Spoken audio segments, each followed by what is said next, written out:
Peut-on parler du forfait senior, monsieur? Grand bien vous fasse. On peut vous proposer soupe, purée, yaourt. En dessert, compote. Sur France Inter.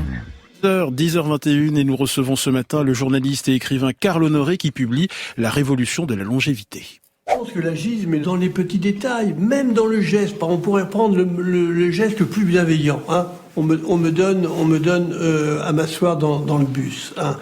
Il y a une bienveillance évidente, et derrière cela, je serais bien resté assis, et puis maintenant je suis debout, et puis lui, alors pourquoi il était... Bon, il y a une espèce d'agressivité larvée. Par exemple, la revue Notre Temps, qui est destinée aux vieux, la couverture, c'est toujours une personne de 50 ans, alors que ça se destine aux 70 ans. C'est des messages extrêmement puissants, ça.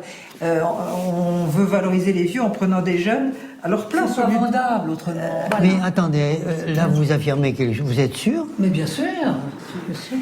Si notre temps met un vieux en couverture, il va réduire. C'est pas vendable. Mais ça dépend dans quel état il est. S'il est gravataire, s'il est croulant. Extrait du documentaire Pourquoi nous détestent-ils les vieux, réalisé par Marcel Hamon, et actuellement diffusé sur Canal+ et MyCanal. Carl Honoré, petite réflexion sur ce qu'on vient d'entendre là? C'était un exemple de l'agisme. Hein. Et l'agisme, au fond, c'est l'acte de caricaturer, de discriminer de façon systématique des personnes en raison de leur âge. D'imposer des stéréotypes, des clichés. Et ça nous limite la vie. Et le problème aujourd'hui, c'est que l'agisme est lié au culte de la jeunesse. L'idée que plus jeune est toujours mieux.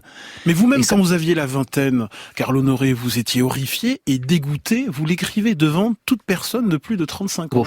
J'étais un agiste par excellence. Et j'ai honte d'y penser aujourd'hui. Mais je pense que tout le monde, c'est la culture dans laquelle on se trouve. C'est une culture qui nous envoie toujours le message que vieillir, c'est un processus de déclin, de dépression, de perte, qu'on devient moins attractif, moins énergique, moins productif, moins créatif, moins content, moins nous-mêmes. Et ça fait que l'effet, le résultat, c'est que nous avons, face au processus du vieillissement, on a honte, on sent il y a un dégoût de culpabilité. Il y a un dégoût de soi dans l'agisme. Tiens, je cite un courriel que nous avons reçu, Anna, qui nous dit « Je hais la vieillesse et sa transformation si laide des corps et parfois des âmes ». Le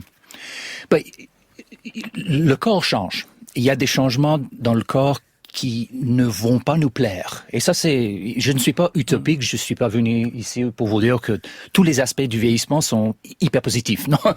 Ce que je préconise, c'est une vision plus nuancée du vieillissement. D'accepter qu'il y a des choses, surtout au niveau du corps, qui vont changer de manière pas très bienvenue. Mais il y a beaucoup de choses qui vont rester le même. Et il y a des choses qui vont même s'améliorer. Et c'est ça un peu le prochain pas pour l'humanité, c'est d'accepter que le vieillissement, surtout que en ce moment nous habitons, nous sommes en train d'entrer dans une âge doré du vieillissement. Ça n'a jamais été un meilleur moment dans l'histoire humaine pour vieillir. Alors il y a beaucoup de raisons, motifs d'optimisme par rapport au vieillissement pour tout le monde. Bonjour Jean-Paul, bienvenue.